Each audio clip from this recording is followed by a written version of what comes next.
सभी अभिभावकों को मेरा प्रणाम व सभी विद्यार्थियों को मेरा शुभाशीष।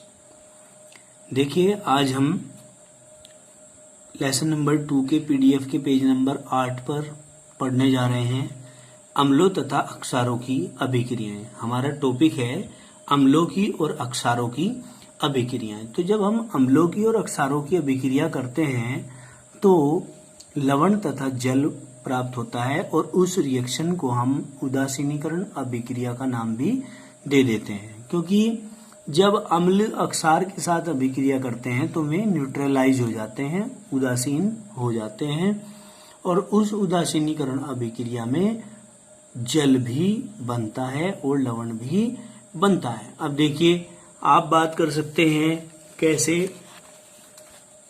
सिंपल सी बात है समझने के लिए आप लोगों के कि यदि अम्ल क्या देते हैं H+ आयन, अक्षार क्या देते हैं OH- आयन। अब दोनों को मिला देंगे तो हाइड्रोजन हाइड्रोजन H2, ऑक्सीजन का एक है तो ये प्लस ने माइनस को कैंसिल कर दिया, H2O बन गया। तो क्या बना? वाटर बना, ठीक है, जिसको हम जल कहते हैं। क्लियर होगी बात? अब देखो, उदासीनीकरण अभिक्रिया में इसके साथ साथ उष्मा भी निकलती है। अभिक्रिया में अम्लों को और अक्षारों को जब हम मिलाते हैं तो उष्मा भी निकलती है और जो उष्मा निकलती है उस उष्मा का नाम होता है उदासीनीकरण उष्मा। बहुत ही ज्यादा इम्पोर्टेंट टॉपिक है, आप लोगों के पास में आता है। ये इम्पोर्टेंट टॉपिक है। कैसा इम्पोर्टेंट टॉपिक? देखिए, किसी अम्ल तथा अक्षारक की अभिक्रिया से लवण तथा जल के बनने की अभिक्रिया को उदासीनीकरण अभिक्रिया कहते हैं। समझ में आई ये बात?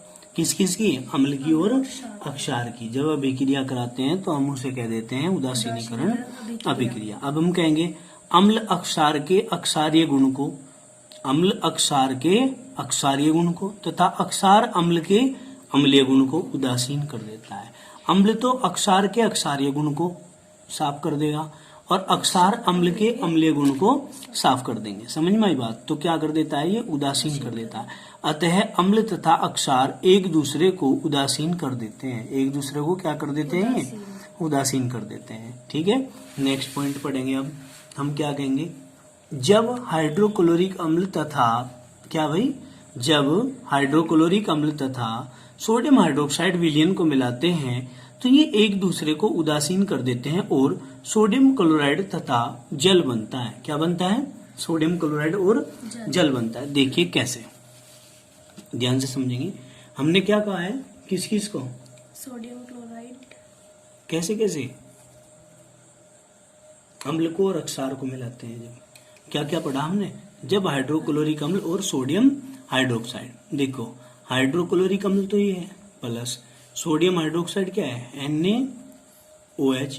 दोनों क्या है? एक्वस फॉर्म में। ये भी क्या है? एक्वस फॉर्म में। जब दोनों को मिलाते हैं तो क्या होता है भाई?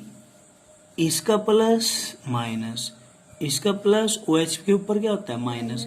तो क्या करेंगे? इसका प्लस इसके माइनस के साथ क्रिया करेगा, ठीक है, और H2O बनाएगा। क्या बनाएगा? H2O प्लस यहाँ Na और Cl प्लस माइनस मिलेंगे तो NaCl बन जाएगा, जो क्या होता है? लवण, जिसका नाम क्या है? नमक। और ये क्या है? जल। ये लिक्विड है और ये NaCl क्या है? सॉलिड है। ठीक है, ये वैसे ही यहाँ पे एक्वस फॉर्म में ही प्राप्त होगा आपको। कैसे? एक्वस फॉर्म में प्राप्त होगा। बाद में इसको हम क्या करेंगे? ऊर्ध्वापातन क्रिया के द्वारा सॉलिड में चेंज कर देंगे। क्लियर भी बात? आगे चलते हैं। फिर इसने कहा है जब नाइट्रिक अम्ल तथा अमोनियम हाइड्रोक्साइड की क्रिया कराते हैं। किस किस की? नाइट्रिक अम्ल तथा अमोनियम हाइड्रोक्साइड की क्या कराते हैं? क्रिया कराते हैं तो अमोनियम नाइट्रेट तथा जल बनता है। क्या क्या बनता है? अमोनियम नाइट्रेट तथा जल। अमोनियम नाइट्रेट तथा जल बनता है। ठीक है, अब देखो कैसे। किस किस की? नाइट्रिक अम्ल की और अमोनियम हाइड्रोक्साइड की। देखो यहाँ ध्यान से समझेंगे। नाइट्रिक अम्ल HNO3 प्लस अमोनियम हाइड्रोक्साइड क्या होता है? NH4OH इज इक्वल टू, ये भी एक्वस फॉर्म में और ये भी एक्वस फॉर्म में लेंगे इसमें हाइड्रोजन के ऊपर प्लस चार्ज, इसमें NH4 के ऊपर प्लस चार्ज। याद रखने की बात है, NH4 के ऊपर कैसा चार्ज होता है? प्लस। हाइड्रोजन के ऊपर प्लस, NO3 के ऊपर माइनस, OH के ऊपर माइनस।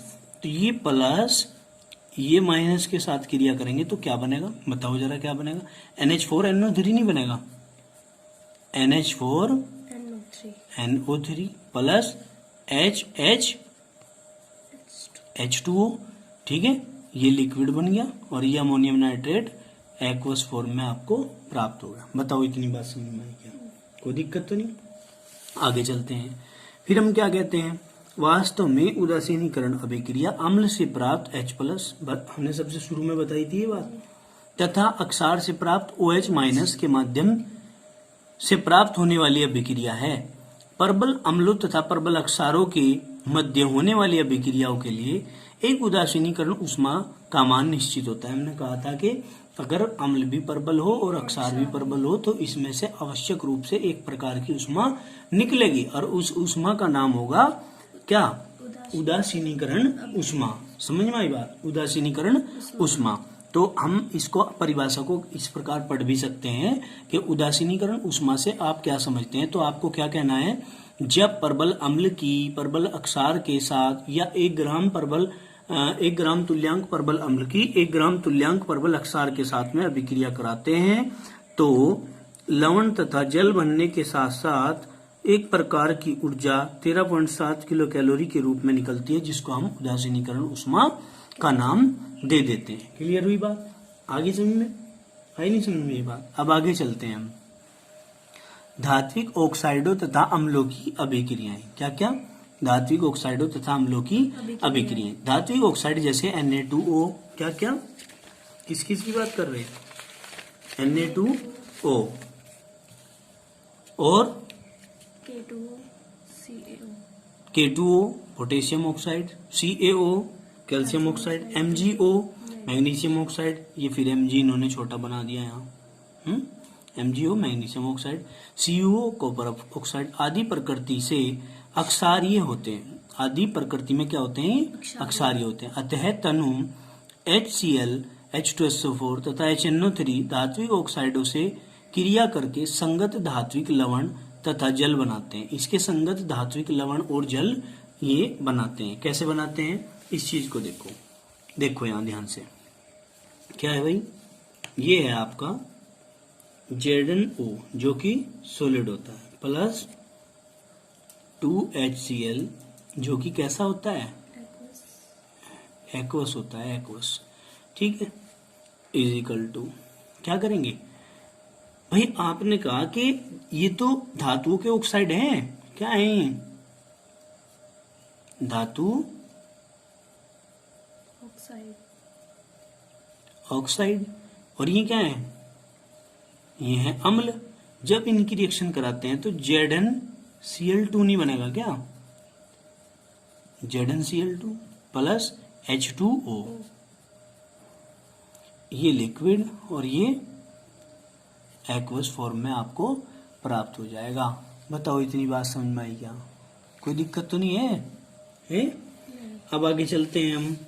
इसी प्रकार की रिएक्शन करते हैं। देखो यहाँ सेम इसी प्रकार अगर हम कॉपर ऑक्साइड की बात करें, ये भी तो सॉलिड होता है, प्लस H2SO4, ये क्या है? H2SO4 अम्ल, सल्फ्यूरिक अम्ल। एक्वस फॉर्म में हम इसकी रिएक्शन कराते हैं तो क्या होगा? यहाँ से Cu यहाँ से SO4, यानी कि CuSO4 जो कि एक्वस फॉर्म में प्राप्त हो जाएगा, प्लस H2O। ये क्या है? ये लिक्विड है। क्लियर होगी बात? समझ गए? अब इसी प्रकार Na2O ये सॉलिड होता है, प्लस क्या? HNO3 के साथ में रिएक्शन कराते हैं तो अब हो जाएगी क्या रिएक्शन? होने की नहीं। क्यों नहीं होने की? क्योंकि बैलेंस नहीं है। इनमें तो बैलेंस थे, इनमें तो कॉपर के ऊपर प्लस के 2 चार्ज होया करे थे, Zn के ऊपर भी प्लस के 2 चार्ज हुए, याद रखने की बात होती है। Na के ऊपर प्लस का 1 चार्ज होता है तो 2 एकम 2 हो गए प्लस। अब यहाँ H के ऊपर प्लस का 1 चार्ज होता है तो यहाँ तो 2 नहीं हुए, यहाँ 2 करने के लिए आपको 2 से मल्टीप्लाई करना पड़ेगा। तो क्या होगा Na2 और यहाँ पे NO3 के भी 2 हैं, शुरू में 2 नहीं लिख रहा, तो ये NO3 के भी हैं, तो हम क्या करेंगे 2 कॉमन ले लें दोनों में से, 2NaNO3, समझ में आई बात, प्लस H2O, ये लिक्विड, ये एक्वस फॉर्म में आपको प्राप्त होगा। बताओ इतनी बात समझ में आई क्या? अब हम क्या कहेंगे, देखो यहाँ पर पढ़ते हैं, मिल्क ऑफ मैग्नीशिया एक प्रति अम्ल है। क्या है? प्रति अम्ल। जो व्यक्ति अम्लता से परेशान होते हैं, अम्लता मतलब, अम्लता का जानते हो मतलब क्या होता है?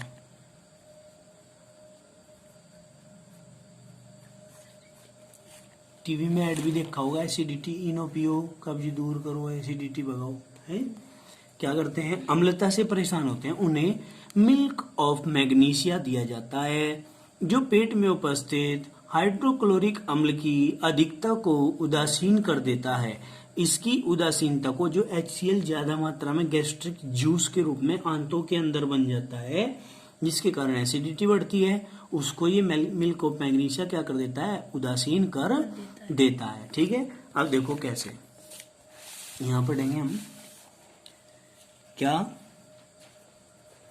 MgOH का होल ट्वाइस, ये milk of magnesia, magnesium hydroxide बोलते हैं, प्लस 2HCl, अम्लीय तो बन रहा।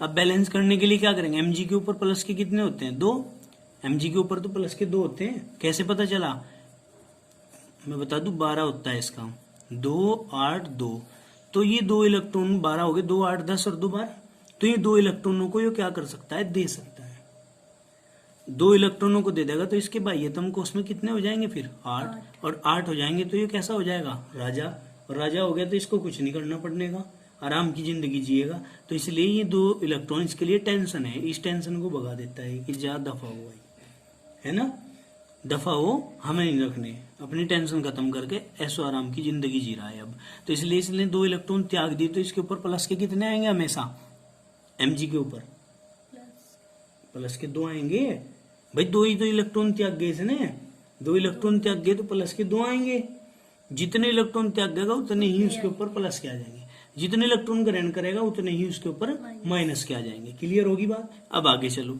तो इजिकल टू, अब बैलेंस करने के लिए चूंकि इसके ऊपर प्लस का 1 है, यहाँ प्लस के 2 हैं, तो हमने क्या करना पड़ेगा, 2 से मल्टीप्लाई करनी पड़ेगी, इजिकल टू, अब क्या करेंगे, Mg का 1 है और Cl के 2 हैं, तो हम क्या लिख देंगे यहाँ, MgCl2, जो कि एक्वस फॉर्म में प्राप्त हुआ, प्लस H के 2 हैं, H2, और यहाँ OH के भी 2 हैं, तो क्या करेंगे, 2H2O, भाई 2H और 2OH मिलके 1H 1OH मिलके 1H2O बना रहे थे, 2H और 2OH मिलेंगे तो 2H2O बना देंगे, जो कि लिक्विड होता है। बताओ जरा, इतनी बात समझ में आई क्या, कोई दिक्कत तो नहीं है, समझ में आ गया है, आया नहीं समझ में?